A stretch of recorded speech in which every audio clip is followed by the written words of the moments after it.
네, 우리가 누가가 기록한 이 사도행전을 통해서 하나님께서 이 누가를 통해서 누가복음에서 다 못다한 이야기, 하나님의 새로운 시작이 무엇인지, 또 하나님 나라의 일이 무엇인지를 우리가 살펴보고 있습니다. 우리가 지난주까지의 말씀을 다시 한번 살펴보면 베드로와 요한이 나면서부터 못 걷게 된 그가 오늘 말씀의 후반 22절에 표현했죠. 몇 살입니까? 40여 세죠. 그럼 몇 년 동안 못 걸었습니까? 40년이에요. 40년 동안 나면서부터 못 걷게 된 이가 고쳐지는 사건이 연계되어서 우리가 계속 이 연계된 사건을 살펴보고 있습니다. 지난주 기억하시죠? 그 사건으로 인해서 두 번째 설교를 하게 되는데 문제는 사내들인 공의회에 붙잡히게 됩니다. 그리고 어디에 세워집니까? 심판대에 세워지죠. 사내들인 공의회에 둘러싸인 그 심판대 앞에 세워지는데 그 심판대에 세워질 때가 자 하나 맞춰보세요. 예수님께서 그 심판대에 세워지고 죽으신 지 얼마 있다가 지금 제자들 즉 베드로와 요한 사도가 그 심판대에 세워졌을까요? 우리가 이전의 말씀에 근거를 둬서 날짜를 계산해 보면 대략 나옵니다. 그렇죠. 50일 넘어. 왜 50일? 그 근거가 뭡니까? 오순절. 오순절이 6월절 이후에 며칠? 50일. 50일이 지나고 나서 즉 대략 한 2달 또 채 안 되는 그때에 예수님께서 죽으신 그 장소에 그 심판을 언도받은 그 장소에서 제자들이 동일하게 세워졌다는 거예요. 여러분 이거를 우리가 성경 이야기다 보니까 기간을 잘 인지를 못해서 이게 한참 뒤에 있는 일이라고 생각을 합니다. 그런데 여러분 이것을 우리에게 현실적인 것을 한번 적용을 해보세요. 불과 내가 섬기던 나의 주가 되시는 예수가 2달 전에 죽으셨단 말이에요. 그 자리에 서서. 근데 그 자리에 누가 서 있어요? 내가 서 있는 거예요. 내가 서서 예수님을 심판했던 대상들도 그대로고 예수님께 던졌던 질문도 그대로인데 예수님과 똑같은 대답을 했을 때 결과는 달라질까요? 똑같을까요? 똑같죠. 똑같은 죽음을 당할 수밖에 없는 그 상황이죠. 그런데 그런 상황에서 목숨 살려달라 말하는 게 아니라 우리 지난주 말씀의 7절을 한번 보세요. 8절에 이렇게 돼 있죠. 이에 베드로가 무엇이 충만하여? 성령이 충만하여 주눅들지 않습니다. 오히려 담대하게 예수 그리스도에 대한 복음을 선포했어요. 그의 복음의 내용이 무엇입니까? 12절을 보면 같이 한번 읽어보죠. 지난주 본문이 12절입니다. 시작. 다른 이로서는 구원을 받을 수 없나니 천하 사람 중에 구원을 받을 만한 다른 이름을 우리에게 주신 일이 없음이라 하였더라. 예, 그렇죠. 그래서 지난주 설교의 제목이 무엇이었어요? 오직 예수, 다른 이름은 없다. 그 뒤에 느낌표였어요? 물음표였어요? 느낌표 3개 빵빵빵 찍힌다는 거예요. 그게 오늘 베드로와 요한이 고백했던 그 현장이라는 것이죠. 그게 우리가 지난주까지 살펴봤던 본문의 내용입니다. 자, 여러분, 오늘 우리가 드리는 이 예배가 2020년 마지막 주에 드리는 예배입니다. 여러분, 코로나로 인해서 이 자리가 채워지지 않고 각자의 처소에서 또 어떤 분들은 온라인이 익숙하지 않아서 아예 예배를 못 드리는 분들도 있을 겁니다. 그렇기에 어떤 눈으로 보면 참 안타까움이 있는 상황이죠. 그러나 한 해의 끝을 바라보면서 하나님이 이 은성교회를 통해서 이 기간이 우울하고 암담하고 눌리는 시간이 아니라 겁먹고 우리가 주눅드는 시간이 아니라 오히려 성령 충만해서 하나님이 앞으로 우리에게 행할 것들을 준비하는 기간이 되길 간절히 소망합니다. 그렇게 보면 이 기간 역시나 감사요 은혜가 될 수 있다는 것이죠. 여러분 오늘 말씀 우리가 이제 보게 될 본문의 내용을 보면 선입관 또는 편견이 얼마나 우리의 신앙이 자라지 못하게 하는지에 대한 반면교사로 우리에게 깨달음을 줍니다. 여러분 어떠세요? 여러분이 한번 생각해 보세요. 편견이나 선입관으로 누군가를 바라보고 채점한 적이 있으십니까? 자, 그게 기분이 나쁠까요? 반대로 편견이나 선입관으로 내가 누군가한테 평가받는 게 기분이 나쁠까요? 그러면 여러분은 결단해야죠. 그럼 이왕 평가할 바에 당하는 쪽이 좋아요? 하는 쪽이 좋아요? 땡, 둘 다 아니지요. 낚였어요. 둘 다 아니에요. 평가해도 안 되고 평가받아서도 안 되죠. 우리를 평가하거나 우리를 평가받아야 되는 대상이 있다라고 하면 그게 온전히 누구이십니까? 예수 그리스도일 줄 믿습니다. 그래서 예수 그리스도만 바라볼 때에 나를 평가하는 분이 하나님이고 또 내가 평가해야 될 분이 있다면 그것을 말씀 통해서 나만을 바라볼 수 있도록 나의 들보를 빼게 도와주시옵소서라고 간구해야 된다는 거예요. 그런데 저 역시나 이 평가에 있어서 편견이나 선입관이 왜 없겠습니까? 한 번은 제가 과천에서 이 부목사로 사역을 할 때 일을 잠깐 나눠드리면 당시에 제가 교구 총괄을 하면서 새가족을 담당을 했었어요. 여러분 과천이라는 지역이요. 이게 우리가 예전에는 과천이 참 시골스러웠잖아요. 요즘 과천 그렇지가 않아요. 과천이 굉장히 이제 좀 삶에 있어서 뭐랄까 만족도가 굉장히 높은 지역이고 삶의 그 기준도 굉장히 높은 지역입니다.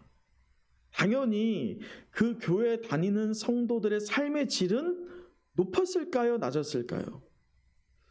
제가 신방을 참 많이 다녔는데 소위 지하에 사시는 성도를 제가 신방을 했었어요. 그러면서 성도님 신방을 하는데 그분이 참 한탄을 많이 했는데 나중에 알고 보니까 저는 그분이 정말 어려운 분인 줄 알았거든요. 나중에 알고 보니까 과천에서 지하에 살고 있는데 강남에 집이 있어. 그러니까 그런 분들이에요. 과천이 분위기가 그래요. 왜냐하면 고위 관료들이 많았기 때문이에요. 그런데 제가 이 새가족을 담당하면서 하나의 일화를 말씀드리면 이 새가족부라고 하면 소위 그 교회에서 내노라는 분들이 쫙 포진이 됩니다. 삶의 질도 높은 분들이고 지식층도 굉장히 높지요. 근데 유독 한 분이 제 눈에 띄는 거예요. 근데 그 한 분이 왜 눈에 띄었냐면 이 행색 있죠?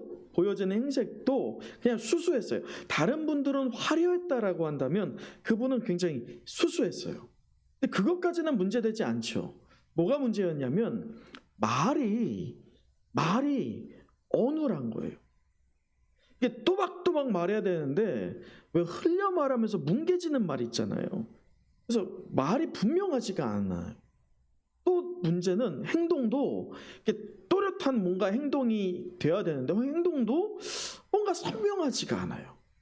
제게 이 선입관이 있었어요. 그래서 그분에게 어떤 거냐면 저분이 어떻게 새가족을 잘할 수 있을까? 새가족이 오면 잘 응대할 수 있을까?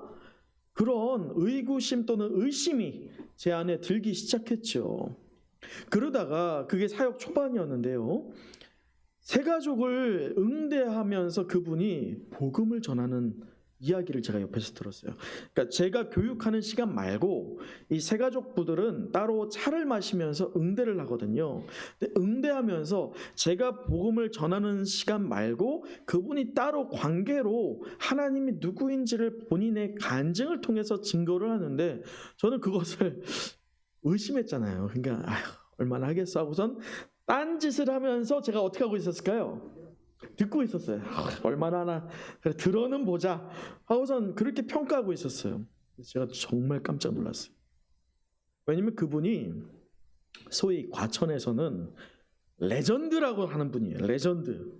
뭐냐면 정말 여자로서 말단 공무원으로 들어가서 고위직 4급 공무원까지 된 거예요. 말단에서부터. 얼마나 노력을 했겠어요. 정말 많은 노력을 했더라고요. 근데 그분이 왜 말이 어눌하고 행동이 분명하지 않았느냐. 밤낮 없이 열심히 일하다 보니까 어떻게 됐을까요? 뇌졸중이 온 거예요. 쓰러진 거예요. 2번이나 쓰러졌어요. 여러분, 우리가 잘 알지만 한 번 쓰러진 것도 위험하지만 2번 쓰러지면 어떻게 됩니까? 정말 위험합니다.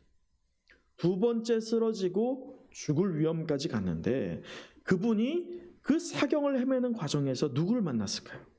하나님을 만나고. 하나님을 만나고 나서 다른 것들 다 필요 없다. 깨어나고 나서요. 다 필요 없고 오직 무엇만 있으면 된다? 예수만 있으면 돼. 이것을 몸소 체험한 것이죠. 그리고 나서 그 세 가족에게 예수가 얼마나 위대한지, 예수의 이름이 얼마나 큰지를 증거하는데 옆에서 제가 듣고 있다가 발끝에서부터 머리끝까지 전율이 오르는 거예요. 그런데 그 세 가족을 봤어요. 제가 이 세 가족은 어떻게 보고 있을까? 어떻게 듣고 있었을까요? 그 소식을. 그래서 벌써 이 세 가족의 마음이 어땠어요? 열린 거예요. 세 가족의 마음이 열렸는데 옆에 있던 저의 마음까지 어떨까요? 열리는 거예요. 여러분, 그분을 통해서 제가 깨달은 게 뭐냐면 그렇구나. 예수의 은혜가 임하면 그가 행동거지가 어떻든지 간에 그의 중심에 예수의 은혜가 가득하면, 성령이 충만하면 그의 입에서 무엇이 선포된다? 예수의 이름만 선포된다. 즉 복음만 선포된다. 그렇게 열매를 분명히 맺는다. 이것을 제가 눈으로 목도하게 된 것이죠. 사랑하는 성도 여러분, 예수의 증인되는 성도와 교회는 세속적으로 무엇을 소유하고 있고 무엇을 보여줄 수 있느냐가 그의 삶의 중심이 되어서는 안 될 줄 믿습니다. 예수의 증인되는 성도라고 한다면 그 중심 안에 무엇을 담고 있느냐가 중요할 줄 믿습니다. 성령 충만함으로 복음의 능력을 소유하는 우리 은성의 모든 영가족 되길 간절히 소망합니다. 여러분, 한번 우리 본문의 13절 말씀을 한번 보도록 하죠. 선입관과 이 편견이 얼마나 크게 자리 잡혔느냐. 13절 말씀입니다. 시작. 그들이 베드로와 요한이 담대하게 말함을 보고 그들을 본래 학문 없는 범인으로 알았다가 이상히 여기며 또 전에 예수와 함께 있던 줄도 알고. 네, 여러분 13절 말씀에 보면 지금 베드로와 요한이 어떻게 말하고 있어요? 어떻게 말하고 있어요? 담대하게 말하고 있어요. 이 담대하게라고 하는 헬라어는 팔레시안이라는 단어입니다. 이 단어가 무슨 뜻을 갖고 있냐면 기탄 없이 말하다, 막힘없이 말하다, 확신에 차서 말하다, 용기 있게 말하다, 이것을 말하고 있어요. 즉 자유롭게 솔직하게 얘기하고 있는데 권위가 담긴 채 말하고 있는 거예요. 다시 말해서 그가 말하고 있을 때, 담대하게 말할 때 그 안에 이 말에 있어서 권위가 듣는 사람에게 어떻게 느껴진다는 거예요? 권위 있게 느껴지는 거예요. 그것을 압도당하는 것이죠. 그 말에 있어서 말이죠. 앞서 그 세가족부를 섬겼던 그 권사님이 그랬던 것처럼 세가족이 그 말을 듣고 그 복음의 소식을 듣고 나서 그 마음이 열린 것처럼 분명히 담대하게 말씀이 선포가 되었어요. 베드로와 요한 사도를 통해서 말이죠. 그렇다라고 한다면 그들의 마음이 어떻게 돼야 됩니까? 열려야죠. 열려야죠. 자, 말씀을 다시 보세요. 13절. 말함을 보고, 그 다음이죠. 그들을 본래 어떤 사람으로? 학문 없는 범인으로 알았다가 어떻게 돼요? 이상하게 여기니라. 이 이상하게 여기니라, 이게 무슨 말이냐면 놀라워하다예요. 놀라워하다. 여러분, 이전에 우리가 사도행전을 보면서 무리들이 다수, 소수가 말고요. 하나님의 계획은 항상 다수입니까? 소수입니까? 소수예요. 다수와 소수를 항상 성경은 비교합니다. 소수들은 은혜를 경험한 다음에 변화가 되었어요. 성도가 되었습니다. 예수를 받아들였지요. 그런데 그 소수가 항상 변화되어서 12명에서 20명에서 그리고 120명, 3,000명, 5,000명 이렇게 늘어가는데, 반대로 다수인 무리들은 항상 똑같은 반응을 보였어요. 어떤 반응이었습니까? 놀랐어요. 소동했어요. 그냥 똑같은 모습이 놀라긴 합니다. 놀랐다는 것은 분명히 그들의 눈에 보여졌다는 거예요? 아니에요. 보여졌다는 것입니다. 그러나 변화가 없다는 거예요. 여기서 편견과 선입관이 이렇게 위험하다는 것을 우리가 깨달을 수 있습니다. 13절에서 말하고 있는 학문 없는 범인이라고 말하는 게 무슨 말이냐면 율법을 배우지 못한 사람들을 칭하는 겁니다. 이게 소위 사람들 앞에서 당대에 예수님 시대 때 말씀을 강론한다라고 하잖아요. 강론하기 위해서는 반드시 전제 조건이 있어야 돼요. 아무나 강론 못합니다. 당대 시대에 있어서 강론을 하기 위해서는 마치 제가 목사로서 이 강단에서 설교를 하기 위해서 신학교와 신대원과 그리고 시험을 거쳐서 그리고 여러 사역의 현장을 거쳐서 쌓고 한 다음에 여러분에게 말씀을 강론하는 것처럼 당대에 그 절차라는 게 있었어요. 그렇기에 랍비가 되는 과정이라는 게 반드시 있어야 됐어요. 랍비가 되는 과정이 무엇이냐? 곧 세상적인 가치로서의 지식이 아니라 율법을 얼마나 아느냐, 소위 암송하고 있느냐, 그것이 그에게 학문이 있냐 없냐의 판단 기준이었다는 거예요. 여러분, 우리가 분명히 알죠?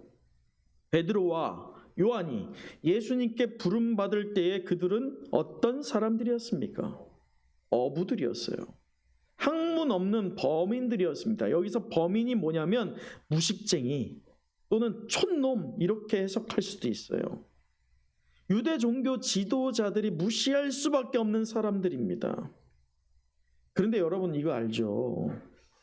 계속 무시를 당연히 시대적으로 오랫동안 받아온 사람들 같은 경우 자신들이 왜 내가 무시를 받지? 왜 저 사람 나를 무시하지? 이렇게 반응할까요? 아니면 어떻게 해요? 네. 오랜 시간 그렇게 받아오면 그게 자연스러운 거예요. 자기는 그렇게 배우받아 마땅하다라고 생각하는 게 당시의 사회적인 배경이었고 종교적인 배경이었습니다. 그런데 오늘 이들이 유창한 설득력과 논리 정연한 언어를 가지고 하나님의 말씀을 전하고 있다는 이것이 얼마나 놀라운 상황입니까? 사실은 있을 수 없는 일이죠.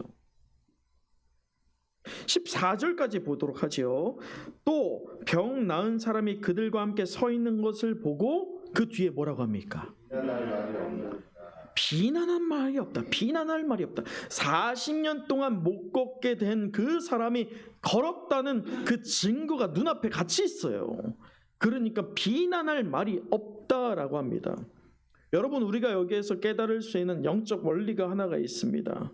그것은 사람이 아닌 복음을 바라보며 이 소망했던 5,000명은 복음의 능력으로 전혀 새로운 사람으로 변화가 되었던 반면에 편견이나 선입관을 가진 그들, 자신들의 어떤 자의식이 너무 똘똘 강하게 뭉쳐져 있는 자들은요, 전혀 변화가 없었다는 거예요. 오늘 이 본문의 말씀을 적용하면서 그렇다면 2020년 우리가 어떤 마음의 자세로 마무리를 해야 할 것인가를 말씀을 통해서 적용해 보기를 원합니다. 또 2021년 이 코로나가 언제 끝날지 모릅니다. 그렇다고 마냥 그냥 끝나기만을 기다리는 것이 아니라 그 끝날 때까지 우리가 얼마나 준비가 되어야 될까가 참 중요하겠죠. 그래서 이 말씀의 본문을 통해서 오늘 말씀의 제목처럼 비범한 말씀을 증거하기 위해서 우리가 무엇이 준비되어야 할지를 적용해 보는 시간을 가졌으면 좋겠습니다. 여러분, 오늘 말씀을 보면 저는 개인적으로 묵상을 하면서 너무 통쾌하더라고요. 어떤 통쾌함이 나오느냐, 여러분 보세요. 비난할 말이 없다라고 하죠. 분명히 그들에게 털어서 무엇 안 나오는 사람이 없어요? 먼지 안 나오는 사람이 없는데 소위 사내들인 공의회에서 심판대에 세웠기 때문에 죄인이 나와야 되는 거예요. 그러면 털어서 죄인이 될 수 있어요, 없어요? 예수님도 죄인이 됐어요. 죄가 없지만 빌라도까지도 저는 죄가 없다 손을 씻었던 자였습니다. 예수님도 죄가 없었어요. 그러나 산헤드린 공회에서 죄인은 나와야 돼 결론을 냈다라고 한다면 그 자리에서 죄가 없다라 할지라도 죄인이 됩니까, 안 됩니까? 돼야 되는 상황이에요. 그런데 비난할 말이 없는 거예요. 이 당황하죠. 여러분, 비난할 거를 있어야 될 거 아니에요. 지금 이 산헤드린 공회에만 있겠습니까? 그 주위에 얼마나 많은 사람이 구경하러 나왔겠습니까? 그것을 얼마나 목도하고 있겠습니까? 그렇다라고 하는 상황에서 비난할 게 없어졌어요. 얼마나 당황하겠어요. 저는 이 말씀을 보면서 너무 통쾌하다. 이게 느껴지는 게 바로 15절이에요. 15절, 16절 우리 한번 같이 읽어보도록 하죠. 15, 16절입니다. 시작.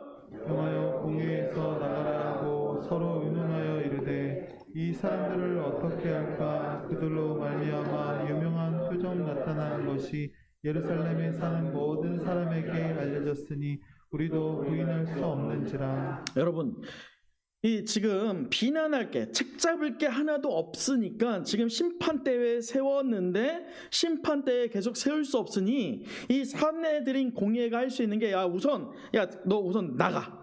잠깐 너 나가 있어 하는 거예요. 그리고 나서 자기들끼리 어떤 고민을 얘기합니까? 이거 어떡하냐? 우리가 분명히 얘 어떻게 좀 심판 좀 하고 좀 한 대 좀 우리 거하게 한번 먹인 다음에 군중 앞에서 우리 권위가 높아져야 되는데 이거 어떡하지? 라고 하면서 뭐라고 합니까? 15절, 16절 보세요. 유명한 표적 나타난 것이, 이 유명한 표적이 무엇입니까? 나면서부터 40년 동안 안진뱅이로 살아왔다는 것을 몇 년 동안 사람들이 지켜봤습니까? 40년이에요. 여러분, 이게 짜고 칠 수가 있겠어요? 짜고 치려면 태어날 때부터 유전 집사님 앞으로 40년 동안 일어나면 안 돼요. 이거를 매일 얘기해야 되는 거예요. 일어난다. 안 돼. 앉아. 지금 40년 동안 걸으면 안 돼요. 이걸 해야 되는데 말이 안 되잖아요. 40년을 못 걸었던 사람이 하루아침에 걷게 된 것을 사람들이 봤다라고 하는 그 기적이에요. 그 유명한 표적이죠. 나타난 것이 예루살렘에 사는 어떤 사람에게? 모든 사람에게. 예루살렘에 있다라고 하면 그 성전 미문이라는 것을 지나갈 수밖에 없었어요. 왜냐하면 그 성전이 그 입구가 너무 아름다웠기 때문에 미문이라고 하거든요. 아름다울 미자를 써서 수많은 사람들이 지나갔겠죠. 예루살렘에 사는 사람이면 그 성전 미문에 몇 년 동안 앉아 있었어요. 40년 앉아 있는 사람을 한 번이라도 봤다는 거예요. 근데 그가 오늘 일어났다는 거죠. 모든 사람이 알려졌으니 우리도, 여기가 참 통쾌했다는 거예요. 우리도 부인할 수 없다라고 하면 이들도 뭐 했다는 거예요? 쟤 40년 못 걸었잖아. 최소한 그거는 인정해야지. 40년 못 걸었던 애가 지금 서 있어. 뛰어. 춤추고 있네. 이거 어떻게 할 거야? 이거를 얘기해요. 이거 얼마나 통쾌합니까? 근데 제가 통쾌한 게 더 있었어요. 뭐냐? 여러분 생각해 보세요. 책 잡을 것도 없는데 확실한 증거가 있고 모든 사람들이 증인이 되었습니다. 그러면 이제 남은 산헤드린 공회가 최소한 위신을 세우려면 할 수 있는 게 있다라고 한다면 그게 무엇일까요? 자, 여러분 보세요. 17절이에요. 이것이 민간에 더 퍼지지 못하게 그들을 무엇합니까? 위협해요. 그리고 이후에는 이 이름으로 아무에게도 말하지 말게 하자라고 하죠. 여러분, 할 수 있는 게 무엇이었어요? 위협하는 게 다였어요. 위협하는 게. 진짜로 해를 가할 수도 없습니다. 왜요? 사실이니까. 그 사실을 덮을 수가 있습니까? 여러분, 손으로 무엇을 가린다고 합니까? 해를 가리죠. 제가 이 등을 지금 가렸어요. 이 등이 4개가 있는데 그 중에 하나를 가렸습니다. 여러분, 제가 이렇게 말하는 거예요. 제가 가렸으니까 이제 등은 없어졌습니다. 사실입니까? 왜요? 이거 있으니까. 내 눈에만 없으니까. 예수님의 그 이름의 권세의 능력이 오늘 온 이스라엘이 체험을 했는데 위협한다라고 해서 그것이 가짜가 됩니까? 덮어집니까? 그럴 수가 없는 거예요. 산헤드린 공회가 오늘 할 수 있는 바는 딱 하나였어요. 위협하고 경고하는 거였습니다. 무엇을요? 자, 18절 우리 같이 한번 읽어보죠. 18절입니다. 시작. 그들을 불러 권고하여 도무지 예수의 이름으로 말하지도 말고 가르치지도 말라 하니 도무지 예수의 이름으로도 어떻게 하라고요? 말하지 말고 또 가르치지도 말라라고 하는 거예요. 여러분, 이게 누가가 의도적으로 이걸 썼다는 거예요. 왜냐? 역설의 은혜예요. 마치 양날의 검처럼 양쪽에게 은혜를 끼칩니다. 다시 말해서 사탄이 지배하고 있는 이 세상도요 동일하다는 거예요. 오늘 성도와 교회가 바른 복음만을 전했을 때에 세상은 우리를 위협을 가할 수 있습니까? 실질적으로? 우리가 복음만을 온전히 전했을 때에 못해요. 비난할 말이 없거든요. 근데 문제는 우리가 이렇게 비범한 말씀을 전했을 때 사탄이 주도하는 세상이 우리한테 할 수 있는 바가 있다라고 한다면 오늘 말씀하고 똑같습니까? 무엇과 무엇을 줍니까? 위협을 줘요. 그리고요 경고를 합니다. 도무지 예수의 이름으로도 말하지도 말고 가르치지도 말라라는 위협을 하고 경고를 한다는 거예요. 그러나 코로나와 맞물린 이 어려운 상황을 마주하고 있는 성도와 교회가 세상으로부터 과연 복음 때문에 경고를 받고 위협받는다라고 여러분 지금 생각하십니까? 과연 우리가 세상으로 인해서 세상에게 예배 드리는 것 때문에 경고받고 위협받는 게 우리가 증거하는 복음 때문이라고 여러분 생각하십니까? 그게 바로 오늘 양날의 검이에요. 오늘 복음을 증거해야 될 성도와 교회가 복음이 아닌 다른 것을 하니까 위협받고 경고를 받는 거예요. 여러분, 우리가 바른 복음을 전했을 때 우리를 비난할 말이 없습니다. 바른 복음이 우리의 핵심 되었을 때면 세상은요 다른 것으로 우리에게 책잡을 수 없어요. 그냥 야 너네 복음 전하지 마 이러고 말아요. 그런데 우리에게 세상은요 복음 얘기는 1도 얘기 안 합니다. 뉴스를 틀어보십시오. 오늘 교회를 향하여서 어떤 매체가 이용을 할 때에 복음 얘기가 나옵니까? 목사의 비리와 교회의 비리와 성도 간의 다툼과 여러 가지의 문제들만 나옵니다. 그것이 세상과 달라요? 모양이? 같아요. 그런데 교회라고 하는 프레임을 갖고 있는데 그 프레임 안에서 똑같은 게 나오고 있으니까 세상이 욕하는 겁니다. 근데 그 안에 복음 얘기는 없어요. 여러분, 만약에 우리가 복음을 증거를 하는데 비범한 말씀으로 오늘 베드로와 요한 사도처럼 우리의 삶의 자리에서 비범한 말씀을 증거함을 통해서 위협받아요. 도무지 예수의 이름으로 말하지도 말고 가르치지도 마! 이 얘기를 듣는다라고 하면 그게 우리의 영광의 면류관이 될 줄 믿습니다. 그게 우리의 삶의 목표가 되어야 되는 거예요. 우리의 삶의 분명한 목적이 동일하게 있어야 된다면 도무지 예수의 이름으로도 말하지도 말고 가르치지도 말라는 위협을 당해야 된다는 것이죠. 그러기 위해서는 내 삶에 계속 무엇이 넘쳐나야 됩니까? 성령이 넘쳐나서 예수를 말하는 것, 예수를 가르치는 게 끊임없이 나와야 된다는 것입니다. 여러분, 오늘 사도 베드로가요 성령의 충만함을 받았잖아요. 도무지 예수의 이름으로 가르치지도 말고 전하지도 마라는 말을 들었을 때 그것을 베드로는 어떻게 역으로 어떻게 받아들였을 것 같으세요? 이렇게 했겠죠. 아이고 죄송해요. 시계가 이렇게 했을 거예요. 오로지 예수의 이름으로 말하고 가르치라. 그렇게 받아들였을 거예요. 성령에 충만했기 때문에 이게 맞구나. 오히려 더 확신에 차서 도무지 예수의 이름으로 말하지도 말고 가르치지도 말라, 이것이 오히려 사도 바울이 그랬잖아요. 이전 것은 지나갔으니 보라 새 것이 되었다. 과거에 분명히 제자로서 예수님께 부름 받았지만 3년 동안 동고동락하면서 예수의 가르침을 받았지만 또 예수께서 천국 복음을 증거하였던 것을 보고 들었던 그였지만 예수의 죽음의 자리에서 그는 도망합니다. 부인합니다. 모든 12제자가 다 똑같은 모습을 보입니다.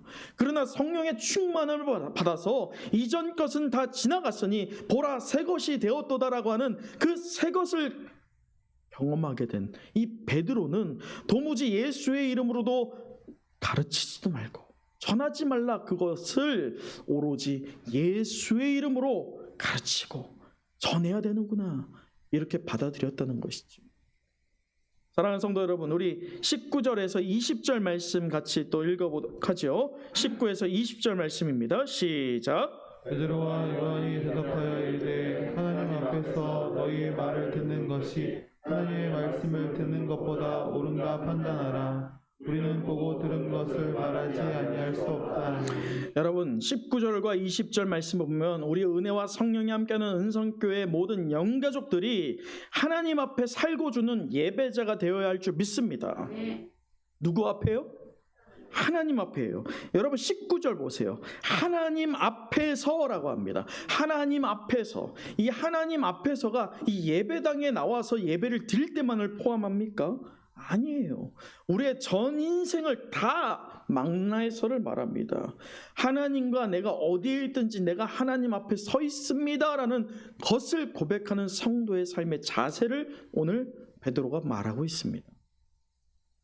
온전하고 바른 믿음을 소유한 사람들, 그 사람들, 성도라고 한다면 하나님 앞에 사는 인생 될 줄 믿습니다. 그렇게 우리가 보고 들은 것을 말하지 아니할 수 없다라고 하는 동일한 믿음의 선포가 나온다는 것이지요.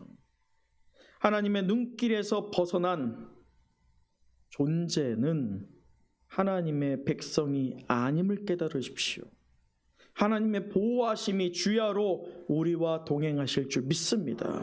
그것을 믿음으로 고백하고 믿음으로 붙잡을 때에 오로지 예수의 이름만 말하고 가르치는 결단이 우리에게 일어나길 간절히 소망합니다. 그래서 보고 들은 것을 말하지 아니할 수 없다라고 2020년 이 코로나와 맞물린 상황 가운데에서도 이 상황을 초월하여서 장애물을 뛰어넘어서 하나님 주시는 은혜와 또 이 비범한 말씀을, 그 말씀의 능력을 우리의 삶에 적용하는 축복의 인생 되길 간절히 소망합니다. 말씀을 마치도록 하겠습니다. 우리가 사도행전을 통해서요, 하나님 나라의 일이 과연 오늘 우리와 어떻게 연관이 있을지, 또 우리에게 어떻게 적용이 될 수 있을지를 살펴보면서 비범한 말씀이라는 제목으로 우리가 은혜를 나눴습니다. 우리 마지막으로 21절을 함께 읽어보도록 하겠습니다. 21절입니다. 시작. 관리들이 백성들 때문에 그들을 어떻게 처벌할지 방법을 찾지 못하고 다시 위협하여 놓아주었으니 이는 모든 사람이 그된 일을 보고 하나님께 영광을 돌리리라. 여러분, 소위 간이 배 밖에 나왔다는 얘기가 있어요. 오늘 베드로는 정말 간이 배 밖에 나왔습니다. 죽을 수 있는 상황 앞에서 그가 도무지 예수의 이름으로 가르치지도 말고 말하지도 말라라는 그것을 반대로 적용하여서 오로지 예수의 이름만 말하고 가르쳐야 되는구나, 이렇게 적용했던 것은 그에게 성령의 충만함이 허락되었기 때문임을 기억하길 간절히 소망합니다.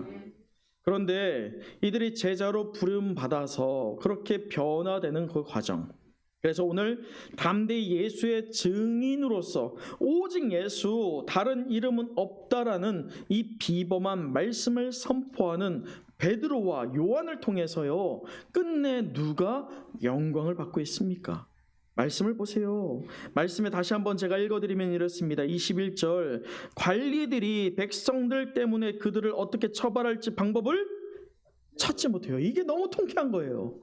찾지 못하니까 또 어떻게 하느냐. 여러분 생각해보세요. 이 찾지 못해서 비방할 말이 없어서 위협하여서 놓아주기 위해서 도무지 예수의 말로는, 예수의 이름으로는 가르치지도 말고 전하지도 마, 이렇게 위협을 했는데도 불구하고 하나님 앞에서 우리가 어떻게 보고 들은 바를 말하지 않을 수 없으냐라고 선포한 그 베드로가 얼마나 약이 오릅니까? 그런데 할 수 있는 바가 있어요, 없어요? 딱 하나밖에 없어요. 또 뭐예요? 위협하는 거예요. 21절 계속 보세요. 다시 위협하여 무엇합니까? 놓아주었으니. 얼마나 통쾌합니까? 그런데 이 놓아주었으니 그 요인이 있어요. 그냥 놓아주지 않았습니다. 그 요인은 바로 이것입니다. 이는 모든 사람이 그 된 일을 보고 누구에게 영광을 돌림이라? 여러분, 코로나가 우리에게 분명히 어렵습니다. 나라와 민족이 당면한 어려움은 분명하고요. 한국 교회가 이것을 마주하면서 앞날을 내다보며 기도로 준비하는 것도 참으로 중요합니다. 그런데 우리가 더욱더 중요한 것이 무엇이냐? 우리가 이 기간 성도와 교회로서 나를 드러내는 것이 아니라 오히려 누구를 드러내야 되는 기회 때가 되어야겠습니까? 하나님의 영광을 드러내는 축복의 도구 되길 간절히 소망합니다. 그래서 여러분을 통해서, 여러분의 언행을 통해서 비범한 말씀이 삶의 자리에서 온전히 흘러나올 때 여러분의 가족 구성원, 믿음이 연약한 여러분의 지인들, 또 여러분이 맺고 있는 그 상황 안에서, 직장 안에서 온전히 그들의 입술을 통해서 하나님이 영광 받기를 소망합니다. 그것이 바로 우리의 삶에 주신 하나님의 비전이라는 것이지요. 사랑하는 은성교회 모든 성도 여러분, 세상의 소리와 하나님의 소리 사이에 더 이상 갈팡질팡하지 마십시오. 우리는 세상 앞에 서 있기보다는 하나님 앞에 서는 성도 되었음을 잊지 마십시오. 우리를 통해서 하나님이 영광 받으시는 것이 우리 최고의 사명임을 2020년 이 마지막 주일에 다시 한번 점검하고 2021년 이것을 사명으로 결단하는 저와 여러분 되길 간절히 축원합니다. 오늘 2020년 마지막 주일을 드리는 우리에게도 주님은 성경의 말씀을 통해서 우리에게 자신의 모습과 능력을 드러내시고 말씀을 듣고 기도하고 찬양하는 중에 우리에게 베드로에게 허락하셨던 성령의 충만함을 부어주실 줄 믿습니다. 그것이 함께 드린다고 해서 임하지 않습니다. 내가 하나님 앞에 온전히 사모하고 엎드려질 때에 내가 어디에 있든지 간에 온라인 예배를 통해서 드리는 그 환경 안에서도 하나님의 동일한 성령이 임하게 될 줄 믿습니다. 이것을 소망함으로 베드로와 요한을 사용하신 하나님께서 오늘 예수의 증인으로 오직 예수, 다른 이름은 없다라는 비범한 말씀을 선포하기를 결단하는 저와 여러분의 2021년에도 계속 은혜가 부어지길 간절히 사모합니다. 기도하겠습니다.